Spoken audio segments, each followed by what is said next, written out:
Hello, everybody.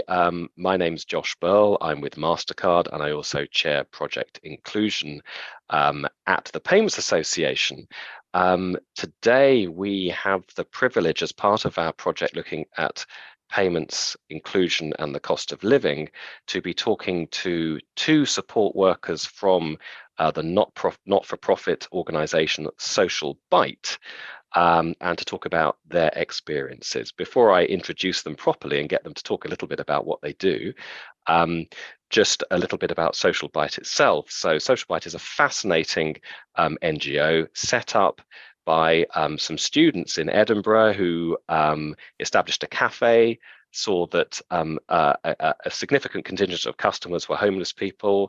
They then took them on as members of staff, and that got them engaged with the whole issue of homelessness and campaigning in terms of trying to minimize its prevalence. Social Bite has developed some very innovative property developments intended to reintegrate homeless people back into the working world.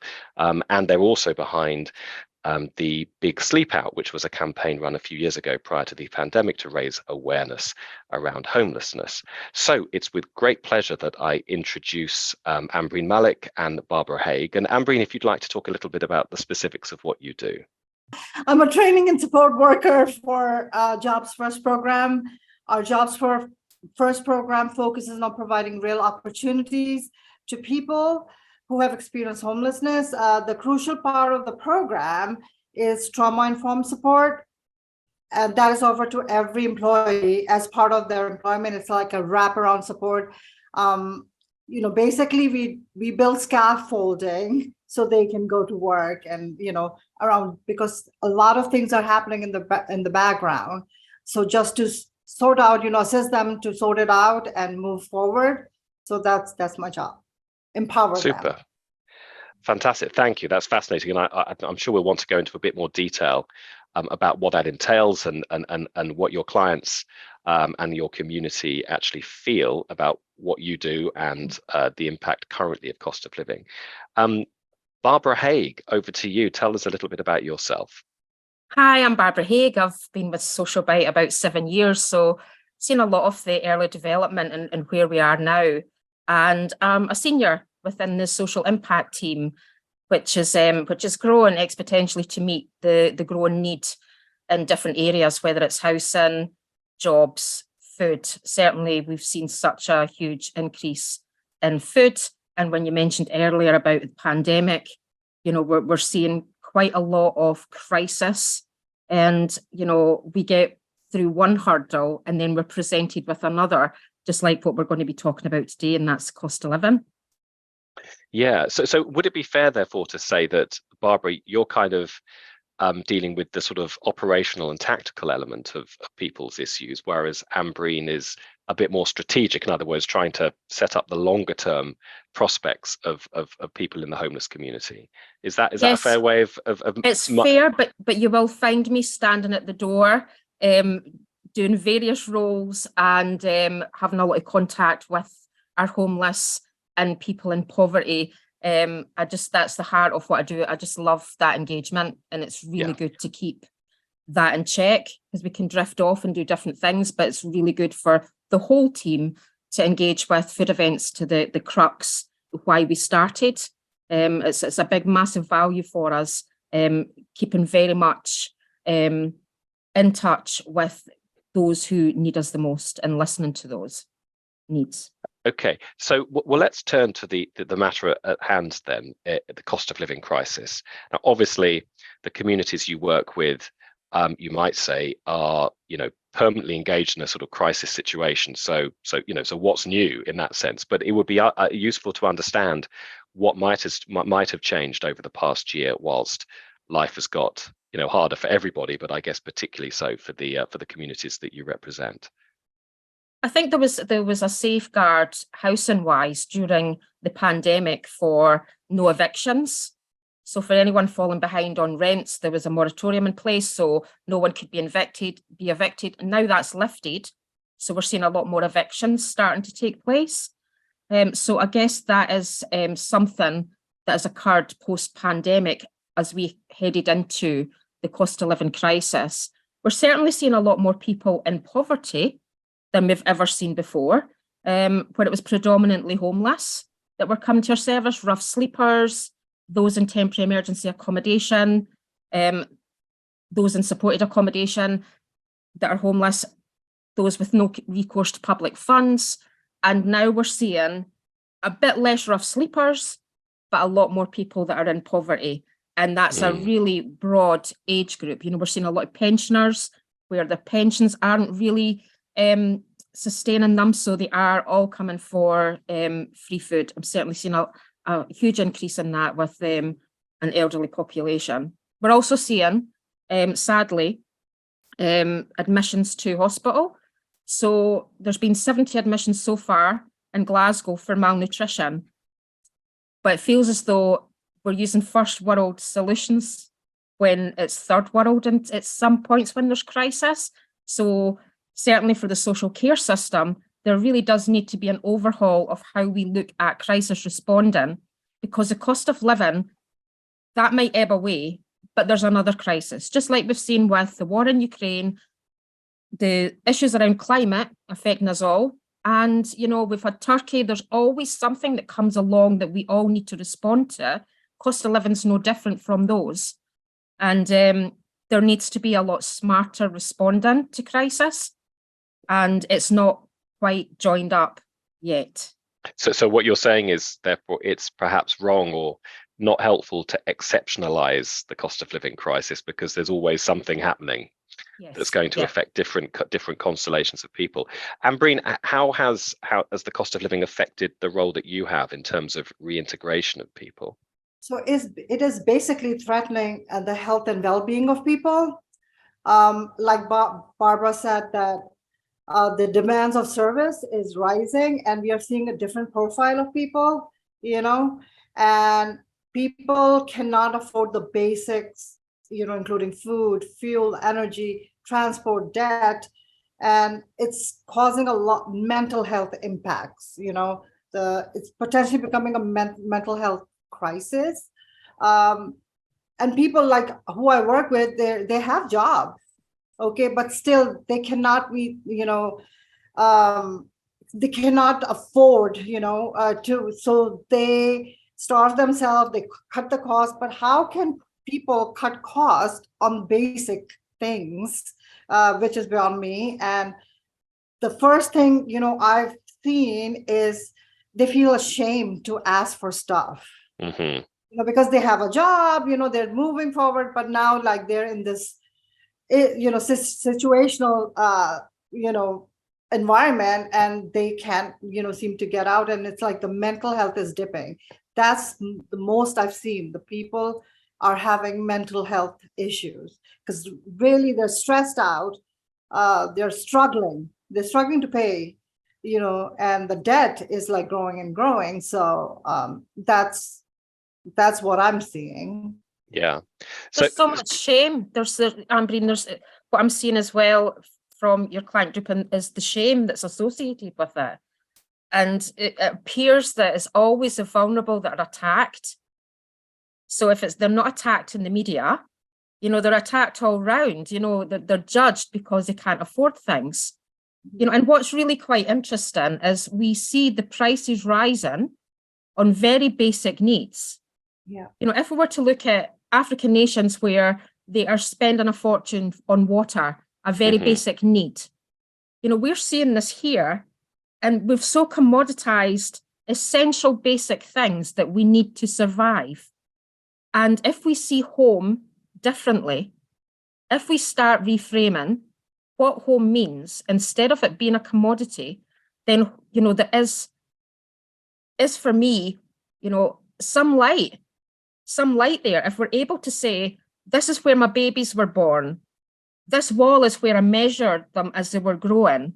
If we present home very differently, other than what we're presenting just now, I think we stand a chance of changing the way we're commoditizing things.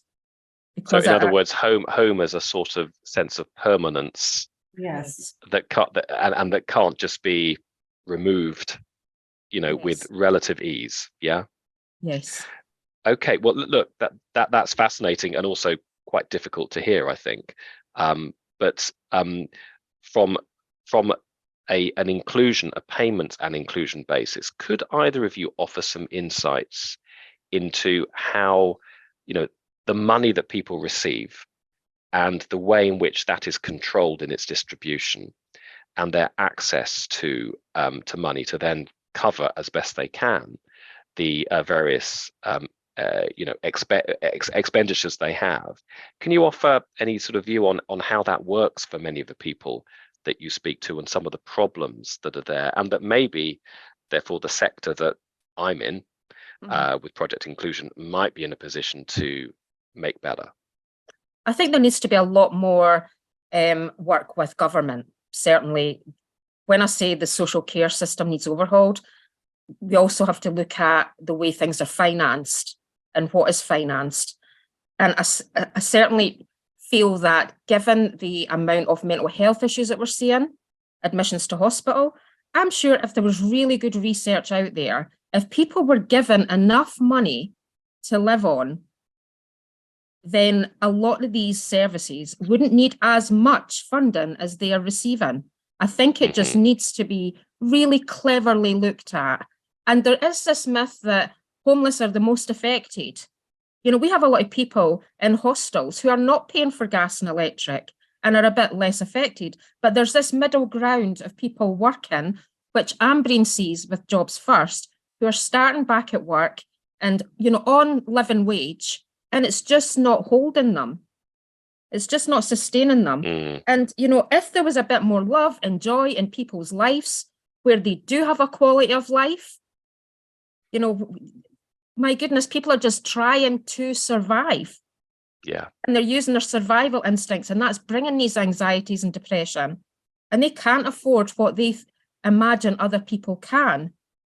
And it's just, TV is very unreal at times for people. It's not their reality. No. And, I just think if there was more money provided fairly to those who need it, and that done really well, then I think we'd be making some sort of progress.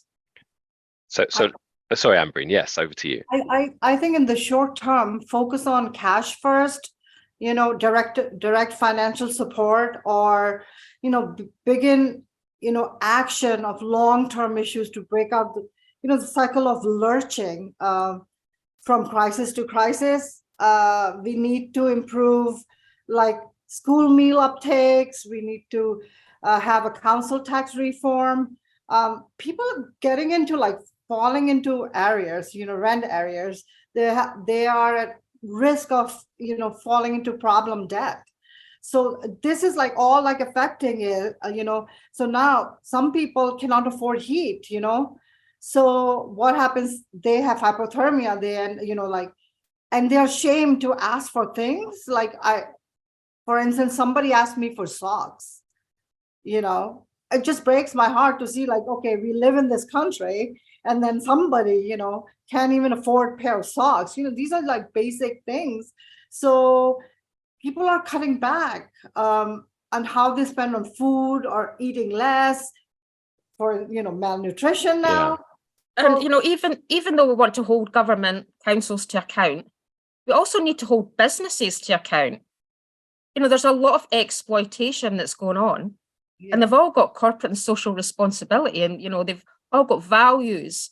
And I'm just wondering if they really truly are alive for ordinary working, lower class, underclass people. It's just not working for them, but it's working for somebody. And, so let's drill down a little bit. Okay. So would it be right to make the possibly dangerous assumption that many of the people you work with would be in receipt of a combination of both benefits from DWP and possibly also additional support from local councils as well? Is that a reasonable assumption? Or absolutely. And there's the universal credit where people that are in work, they get a top up.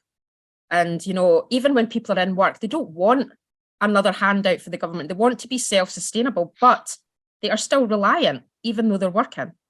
Yeah.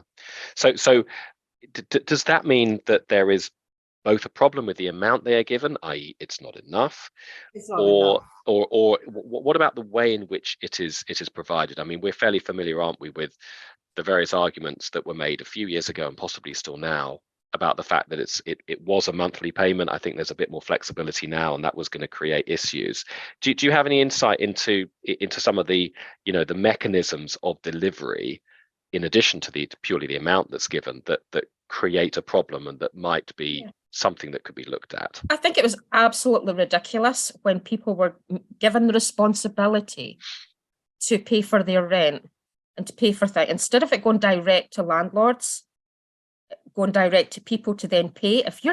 If you're wanting to feed yourself and heat your home, other things become priority.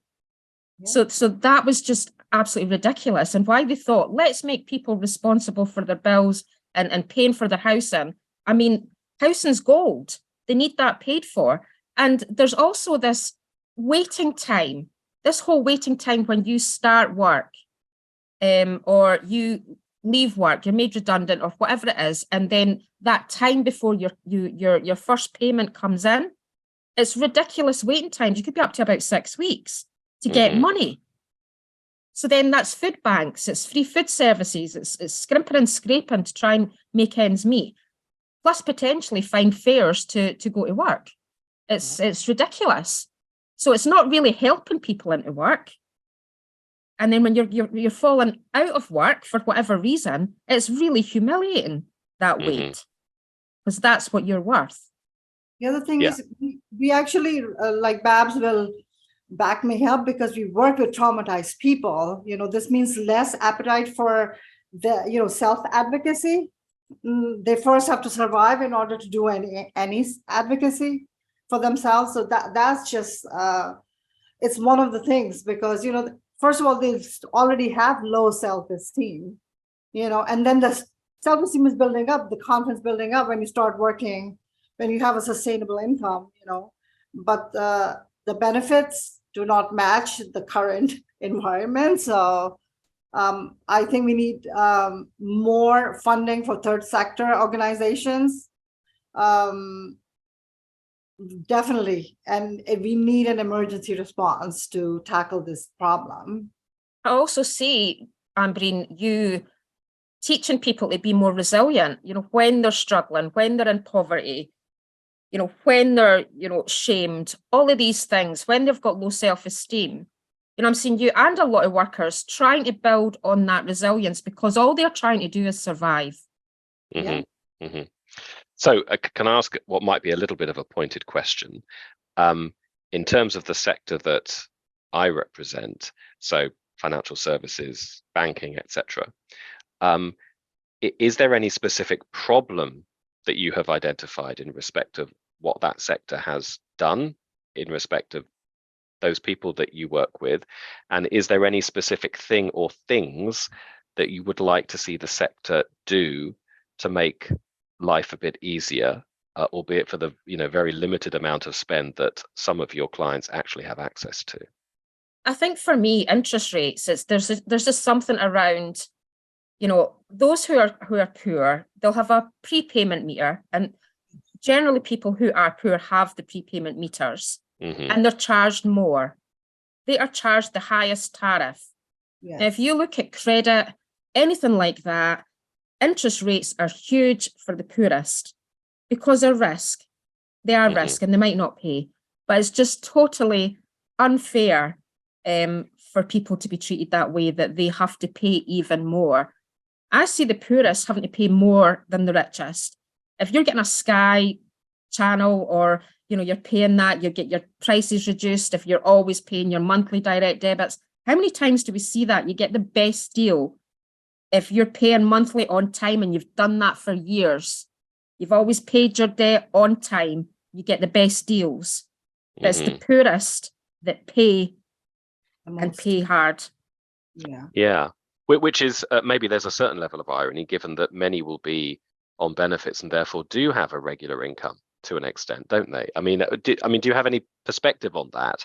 That on the one hand, there's a risk. On the other hand, there's actually the social safety net, which provides at least access to a certain amount of income.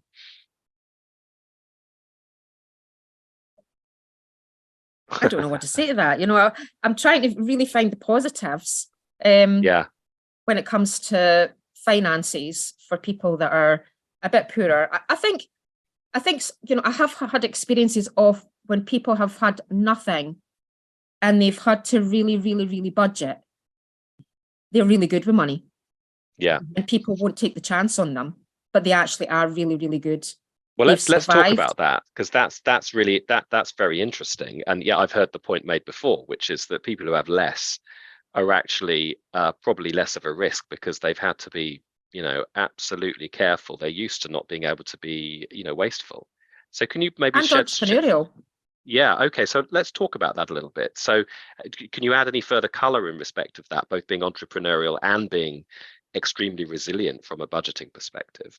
The reason I ask, though, Barbara and Ambreen, is just because, the financial services industry, particularly some of the smaller and perhaps more, innovative organizations within the sector, have been working hard to provide tools that make it easier to, sort of put money into different pots so that people can supposedly discipline the way they spend a little bit, and maybe that offers some semblance of help. But I'm interested rather in responding to what your community as a potential market actually does. I think there's a lot of entrepreneurial spirit around our homeless customers. They're the ones that are living it, and they can come up with some fantastic ideas or really simple things that could just be changed and makes an impact. And there was one guy that I'd met, and he says the only thing that's really remained the same, he always deals, he always, was dealing drugs and as an extra income. And he says, but, it's the only industry that's really consistent. And I was like, what do you mean? He's like, well, I don't know where I am with housing because prices go up and down, gas, all of this. He says, but if you're buying and selling drugs, it's always been the same price. In fact, if you're poor, they introduce spice, which is a lot cheaper for people that are on lower incomes. And it's like, I was like, what am I hearing here? But he was like, that industry, he trusted because of the consistency, because they weren't using it so much as a commodity. It is a commodity, but it's the only industry that's kept the prices the same. And it was a real learning for me. And I was like, this is just an absolutely crazy conversation. But when you really look at it and you put a microscope on it, when we've seen pharma companies making millions, we've got a drug industry that's remained completely the same. Price is the same. So, when I hear that from somebody, I think you've got a hell of a lot of potential here. You've got a good eye, you've got a business eye. What can you turn your hand to that's going to be legal? Because there's a lot of potential in this guy. So I mean, the point I guess you're making there is that the value, albeit in an illegal sector, was just in its predictability, its certainty. And for people's lives, which are otherwise fairly chaotic and unpredictable, that is a significant comfort to them. So I suppose, is that the lesson there is about providing some sort of guarantee of longer term support and presence in people's lives. Is that the right conclusion to draw? Absolutely. Absolutely. Yeah. You've totally hit the nail on the head there. I think if everybody else was more consistent, and that balance would be, ideal. Would put a lot more trust, would shift a lot more people's trust into various sectors if there was a lot more consistency, a more consistent approach. Right. Okay. Collaboratively, we need to make, take collective action. We need to work we need to collaborate and come up with solutions and include people with lived experiences who can talk about it, because we are making decisions for people, and then be their advocate and sit on a table and discuss what is really going on, and maybe they have something that will trigger some kind of solution. And when I was thinking about it, the triggers of homelessness are financial. Get it? And as it overly affects the poorest in the society. So we need to work, together to come up with a solution for this. And it certainly has to come from lived experience, and they have to be a major part in that. Absolutely. Yeah. Well, let's listen. I thought, Barbara, your insight there was absolutely fascinating, and I think complete gold dust as well. Can I push you to identify any other similar sort of, maybe counterintuitive points of interest that we can learn from? I think there's simple things like, there was a guy in Glasgow that was late at night, didn't have any service. And he turned around and he says, are you aware that you're giving me a number to phone? You're giving me a number to phone for out-of-hours service for me to get a roof over my head. But there isn't one single phone box in the city centre of Glasgow that works. And, it was like, wow, who knew? And all these numbers were given out, to lots of people. But, something as simple as a working phone box, for goodness sake. And it's just these little gems of insight that the homeless community will bring. Or they'll say, right, we've got food services through the day, but nighttime there's nothing. So then more nighttime services have started. So it's not your traditional 9 to 5. That came from lived experience. That's when they needed their service. So yeah, and certainly for us, like we've just January to March given out 7,250 odd breakfast, scran, suppers. That was all led by lived experience from employing people from the start of Social Bite, from someone coming and selling the big issue and wanting employment, and listening to those from our homeless community working within Social Bite as to what they need. So yes, they need housing, they need support with housing, hence the village. Housing first, quick wrap-around support, get people into houses first, and then wrap the support around them. Never mind the possibly, maybe, never housing. They're not quite ready for housing. This has all been led by lived experience from what they hear, that they're maybe not ready to look after a tenancy. Well, get them into one and wrap the support around and start then gradually withdrawing. And that was where a lot of the housing first came from. So a lot of what Social Bite does has been led, certainly our food events, what they need. And other areas as well, the village, the housing first model has been led through conversations with lived experience.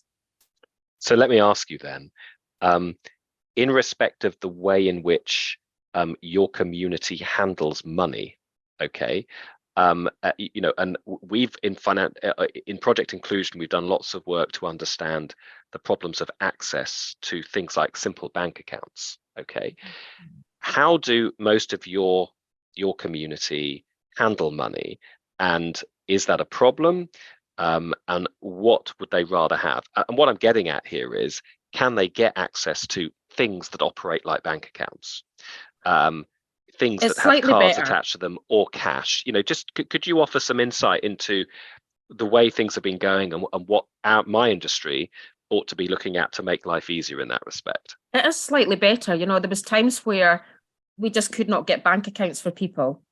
Yeah. We just could not access a simple account. Now it's a lot more flexible around being able to access bank accounts for homeless.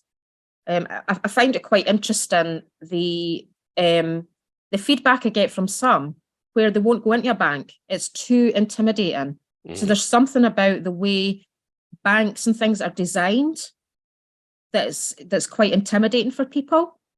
I'm seeing the begging community suffering because everybody's using cards. Nobody's using cash.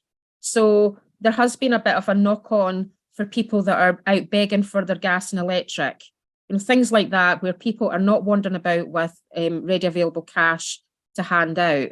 But certainly the simple bank accounts have been improving. It was just a nightmare. It was a nightmare for people to try and get benefits paid into accounts, and they just didn't have any accounts. There has been sort of bad practice. I remember there was one guy I was engaging with years ago, and it was all around getting a bank account. And we approached a high street bank, and he begged, and he made money from begging. He was quite resourceful. But he was one of these guys that if there was an old guy that was sleeping rough, he would go out and buy him a vest because he had begged enough money to afford, a vest for the old guy. So he was just really quite clever with his money, to be honest with you. And I was like, look, you really need to get your account sorted out. He had got a lot of sickness due to the years and years that he'd been on the street. So sort of chest things. So we had approached this high street bank, and I left halfway through because I thought this was sorted. He was going to get a simple bank account.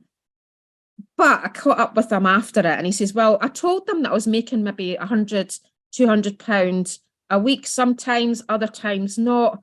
And he ended up with 2 bloody bank accounts. And I was like, how the hell does this happen? So they, instead of just selling him a simple account, they also got another account, which then there's interest if a certain amount wasn't paid in monthly. And I was like, how did that go so wrong? And so sometimes the workers haven't been really helpful for seeing the wood for the trees. I really don't know what happened in that interaction for it to go so wrong. But it was a matter of them trying to shut down one account. So he only had the one. And then I was like, you know, if you stop begging, you would have to start paying tax on this money, all this sort of thing. And you're really unwell, and it's time you stop begging, and you got your sickness benefit, and it all went into this one simple account for you to manage. But it's just that it gets lost in translation through the sector. It was just really bizarre that you happen. Can I ask actually, Ambreen? But as Ambreen, you help people into work. Mm-hmm. Do you confront problems to do with, well, okay, if you get a job, then your employer needs to be able to pay the money into something. Exactly. And those particular individuals don't necessarily have that. They may not want it, or they may not be able to get it, even if they did. I mean, is that an experience, or is that misplaced? Yes, but we partner with other organizations because that's how things work over here. So if you have a good relationship, good network of organizations, so if I cannot help them, I need to find resources who could. So some get their bank accounts like easily, and some people cannot get their birth certificate. Some people, it's like a lot of things are happening. But to me, I feel that a greater level of training is needed, even with the DWP, concerning trauma and problem facing this population, because like Bab said that, he came up with 2 accounts because, sometimes I feel people are taking advantage of the, already vulnerable people. That's not fair on them. So I think, we need to, raise awareness about these kind of issues. And so from a jobs first point of view, that I'm saying that we work with like big companies in UK, and we have helped to break down the barriers of stigma, like people going back to work. Some people have histories, when they were not at their, they were at their lowest, but now they want to change their lives and they're trying to move forward. But there are so many things that come in the way, which is like really, really frustrating for them. And to see somebody who has the potential to become a good citizen of this, society, but, he is not supported. Yeah.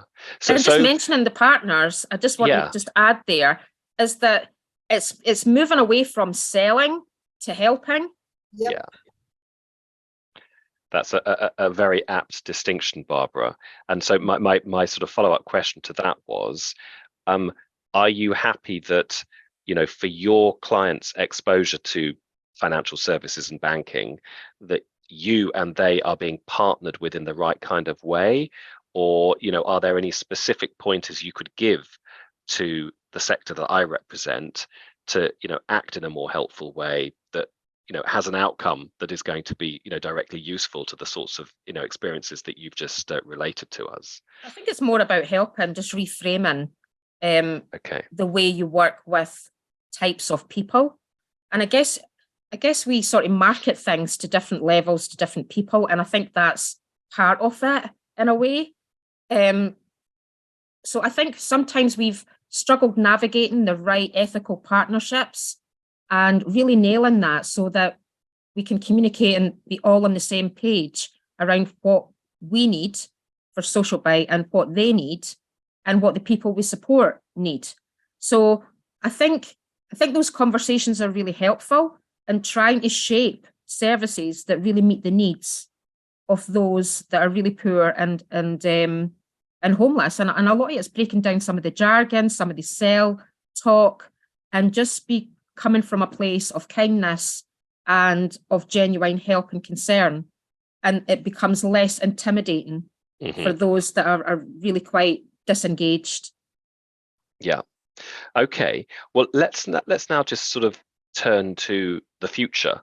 And the question I always like to pose in these circumstances is, okay, so where do you think we will be in, let's say, around 5 years' time? Given everything you've said, given the fact that there's always something going on, and in that sense, for you, the cost of living crisis at the moment is not exceptional. It's just another thing that perhaps has involved more people from areas of society you maybe wouldn't have expected. But where would you anticipate we would be in 5 years' time in terms of our survivability, ability to survive these shocks that will hit us all the time? I think globally, we'll get a bit smarter around crisis. And I think that's going to be through all the really interesting work and innovative work that's happening around climate. We are going to have a lot of climate migration, but that will be internally within countries, not so much a huge movement of people. But I think we will be a bit smarter in how we manage that. I think we'll be a bit smarter around food waste. There'll be less shaming. We're seeing apps that are created so that anyone can access food that's maybe going out of date a little bit cheaper. So I feel things will be less shaming. I think there is a lot of movement towards reframing to a lot more kinder ways of how we are responding to people, all people. And I think in 5 years, hopefully, we'll see a lot less malnutrition. We'll see a lot less shaming. And I'm really hopeful. There'll be significant reconfiguration, social care sector, and how we manage our money and move our money within services that are providing support, and really getting that right and what people need. Ambreen, what do you think? Yeah, I agree. Agree on climate crisis. I also need that we need to see the, issues like housing crisis, low wages, and dealing with these kind of issues will protect the environmental, social, economic well-being of future generations, and the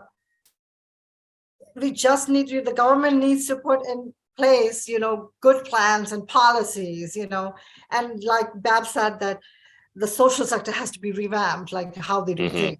So do you think that there would be scope for, say, companies or the sector that, again, I represent, to be very closely aligned with, let's say, social bite, so that you can almost offer the services that we would be offering, but essentially be offering them yourself, but essentially offering our services? Do you see what I mean? That sort of integration of what we do into your business, so that there is that level of empathy, non-shaming, non-mis-selling, and making it, and just the trust that would otherwise not be there. Do you think there's scope for that to happen?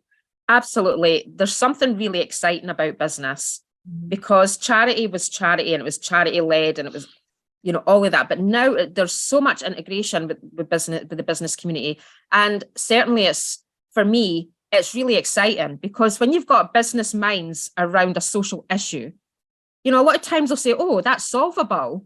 That's a social issue. So that's actually solvable. And we're finding new language. And I think businesses can make massive impacts. They can influence governments. They can influence the minds of people. And to bring that clout and energy is definitely what our sector, charity sectors, need. So I'll say bring it on. I think the business community have so much to offer social issues and new routes, new ways of thinking, and all this through really good communication. And businesses have that. Well, listen, on that very positive note, I think we should bring things to a close. And so I just need to say thank you, Ambreen Malik. Thank you, Barbara Haig of Social Byte, for your candor and sharing sometimes some information and discourse that will be difficult for people to hear, but I think needs to be heard nonetheless. So can I thank you for your engagement? We look forward to maintaining, dialogue with you and others within the NGO sector. All that remains for me is to say this is Josh Berle of Project Inclusion and Mastercard saying thank you very much for listening. Thank you. Thank you. Thanks very much.